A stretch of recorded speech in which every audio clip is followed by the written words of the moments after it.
Hey everyone, Draco Magnius here for a .5 episode of Let's Play The Wolf Among Us. Once again, we're in the Book of Fables. This time we're covering entries for 3, 2, 4, which I believe ends at Tim down there. I forget exactly what this lock here in 3 is, but obviously it's dependent on the choices you make and how you go about doing things. I could have swore I had that already, but I guess I don't. Another thing I want to bring up, the first entry that we're going to be covering today is a fable we didn't actually meet in-game. You can meet him if you went to the Tweedle's office at any point, which we didn't. So we unfortunately missed meeting him. But in my first playthrough I met him. I forget how I did that, but I met him at some point. Anywho, let's get moving on. Flycatcher, the Frog Prince. A former prince turned to a frog by a witch. The friendly and genial Flycatcher now carries the nickname as an unsubtle reference to his propensity for catching and eating flies. His wife and their children were brutally murdered back in the homelands, a fact that he attempts to deny himself by committing to a series of endless tasks and janitorial duties. The Headless Horseman. Though thought to be the spirit of a particularly fearsome, especially macabre German military contractor, the Headless Horseman lost his head from cannon fire during the Revolutionary War, most famous for hounding Ichabod Crane one night in the woods of Sleepy Hollow. It is rumored that this phantom is only the most recent incarnation of a primordial demon whose previous forms include a middle-aged chieftain who brandishes a whip made from human bone, and a Scottish lord who was decapitated in a fight over shares of land. Oh, I forgot to read the flavor text under the name. The Haitian spirit. And by the by, I believe this was the statue that we hit Jersey with. Huh. I guess Snow let him leave with some of Crane's valuables. The Triptrap Bar, the watering hole. Oldest bar in New York City, the Triptrap was established in 1725 in secret by Starkid? Yes, Starkid, the legendary Viking and reprobate, as a place for fables to meet and drink and commiserate. Known then as the Grammarian's Tavern, he eventually lost it in a bet to a tribe of mountain trolls, who quickly renamed it and made it their own. Holly is the current proprietor, having inherited it from her mother, when she died in a boating accident in the early 20th century. Auntie Greenleaf, the White Deer. Horticulturist, alchemist, and lover of animals, Auntie Greenleaf is one of few rogue witches still living outside of the 13th floor. Unsupervised and unrestricted, rumored to have lost a daughter in the homelands, she suffers paranoia and depressive mood swings, and will only venture outside at irregular hours under the guise of an ethereal white deer, an oft-whispered specter of Brookhaven natives. And then the one we missed. And now, Glamour Tube. Glamour can be produced in a variety of ways, or glamours, but one of the most common due to its ease of use is to take a small hollowed-out tube or container and place within it several items, unique to whomever the caster wants to copy. A witch is required for the reactionary charm. Two downsides of this type of glamour is that totally unique appearances are completely impossible, and the nature of the vessel makes it quite unstable. Oh wait, I think I remember what unlocks that third one. I think that's if you burn Auntie Greenleaf's tree. Was that in... No, that was earlier, so... Then what unlocks... I'll have to look into that later. Anyway, the Ring of Dispel, the Arthurian band. Reputed to be fashioned by a Byzantine clan in an attempt to ward off a coven of witches, the Ring of Dispel, or Dispelling Ring, or Magic Cancelling Ring, eventually was given to Lancelot by the Lady in the Lake, recovered by the business office after the immigration to New Amsterdam. It was assigned to Greenleaf for caretaking. Bloody Mary, the urban legend. The true history of the person known as Bloody Mary is almost completely unknown, even to Fables. Most acquainted with its members... even to Fables most acquainted with its members. Her name, Mary at least, is not up for contention, nor is her penchant for shocking violence. An inlaid resistance to magic and spells, and strange ability to use any reflective surface as a portal, effectively shortcutting space and time. Though by thought by Mundy's to be the wailing apparition of a childless ghost, though any evidence of this as yet unseen. Geez, I am all over the place for whatever reason. Well, moving on. Silver bullets, wolf's weakness. The legends of great and magical wolves often make mentions of their weakness against weapons made of silver, and those tales bear out to be true. The silver bullet Mary shot at Bigby was not the first, but any of them could be his last. Any silver left in Bigby's blood weakens his system, slows his healing, and can cause long-term damage and death if it were in the heart or around that general region. Acting Deputy Snow White. With Ichabod Crane firmly out of the picture, King Cole still absent, the task of leading Fabletown falls squarely on Snow's shoulders. She has performed many of the jobs and duties for a long time, picking up the slack for Crane, but now that she is fully in charge of the business office, she has to deal with a new level of politicking that she had not previously been exposed to. That's gotta be tough for her.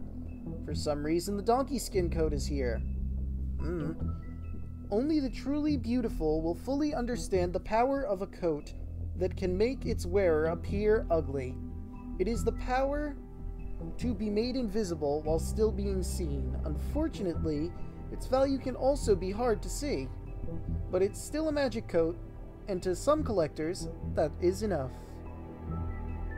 Oh, donkey skin coat, hide in plain sight. Whoops. Forgot to read that. Anyway, moving on. Briar Rose. She was only mentioned when we went to her apartment, and this particular item that we're seeing over there was actually at the Lucky Pond to the careful observers. I actually shoved Jersey's face into it while I smacked it through one of his glass cases. Briar Rose, the Sleeping Beauty. One of few fables to find fortune in this world, Briar Rose has even turned her weakness into a strength. When her finger is pricked, it not only puts her to sleep, but also within a certain radius of her slumber. This can be a powerful tool, and it's just one of the ways this Sleeping Beauty is more than just a pretty face. If only she didn't need a kiss from a prince to wake her up. Now, I have difficulty seeing what the value of that is, so she can put herself to sleep and other people around her. I mean, I guess if someone's having trouble sleeping, but they'll be asleep forever if it's anything like her curse, unless someone kisses them too, or maybe if you want to look at it in a dirty way, maybe, but I don't think that's the way she did it. Got her fortune through this, but that's neither here nor there, I guess. Anyway, next, the Jersey Devil. Not all of the fables who came to this world landed in Fabletown. There are those who scattered across the farthest corners of the earth, and there are those who simply prefer the Garden State to the Empire State, such as the Jersey Devil. Reports of its appearance have varied, although most accounts make mention of leathery wings, but an encounter with a certain axe of legend some years ago has temporarily rendered that feature absent. Ah, so I take it Woody must have chopped off his wings long ago. Huh. Sucks to be Jersey then, doesn't it? And speaking of the Woodsman, Woodsman's axe, ensorcelled by druids. Actually, hang on, did I read? No, I did not. The Jersey Devil Garden State Goon. Sorry. I am doing terrible this reading, and I am sorry, but at least I'm getting the information out there. Once just a simple tool for felling trees, this axe became much more when ensorcelled by druids, and marked with their runes. But it became truly an object of legend when the Woodsman used it to slice the big bad wolf from nape to neck, in protection of Little Red Riding Hood. It may carry old-world charm, but its simplicity of design and quality workmanship make it an effective tool or weapon, even today. Next, Johann the Butcher. His name is often said in the same breath as that of the baker and the candlestick maker of Fabletown. And like those other tradesmen, Johann the Butcher's storefront has served Fabletown for ages. Fresh cuts, exotic meats, and even full sides of beef for the vigorous appetites of ogres and trolls. But Johann's business has been falling on hard times, and fallen in with the wrong crowd, as the quality of his products declined, and his business turned into a front operation for the Crooked Man. Some have started to wonder if they even really ever knew Johann. Well, I added the even, but whatever. You get the point. Next, Bluebeards Money. One might think Bluebeard donates funds to Fabletown government for nefarious purposes, seeking special favors, or to have a louder voice in government proceedings, but what he really wants is stability and strength, because as far as Bluebeard is concerned, Fabletown exists to insulate him from the Mundy world. As much of his money can be a sword, it also serves as a shield. So who'd have thought Bluebeard is scared of us normal folk? Go figure. Next, the Crooked Lair. Occupying...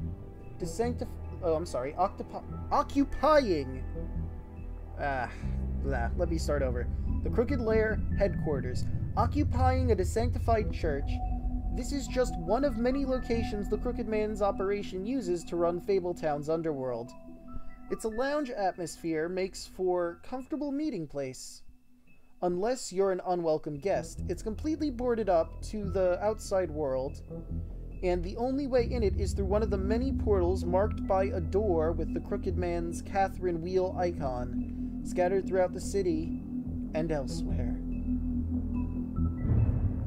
The Crooked Man, Crime Lord. The Crooked Man has slowly built himself into one of the most powerful figures in Fabletown. His operation started with a crooked sixpence and a crooked house, two things he cared about more than his wife or children. I didn't even know he had a wife or children, whom he killed rather than let them stand in his way in his rise. The Crooked Man has ensnared many fables in his criminal web, providing them with what they need, but always at a high cost. He is cunning, persuasive, and ruthless. Next is Tiny Tim the Sentry.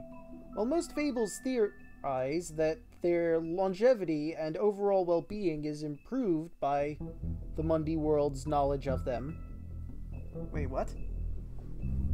While most fables theorize that their longevity and overall well-being is improved by the Mundy world's knowledge of them. For a select few, that does not seem to apply. When a malady or injury is an integral part of a fable's story, that notoriety can make recovery nearly impossible. That's why Tiny Tim thinks at least, that's what Tiny Tim thinks at least. And no medical care or magic, rather, none that he can afford, can heal his leg. Must really suck to be Tim. He could probably take his arm getting cut off and heal, just like any other fable, and lots of injuries, but he can never heal that leg of his. It's really sad. I said that was the last one? Oh, there's also Life on the Farm. Yeah, Life on the Farm's the last one. Okay. This idyllic location and managed community, the farm would seem to be a welcome alternative to eking out an existence in Fabletown, but those who have lived there see it very differently. They see it for what it is, a prison. A place where you are free to be who you are and do whatever you please, except leave. It doesn't help that while fables who appear human don't have to worry about being sent to the farm, they always seem to fill the leadership roles there.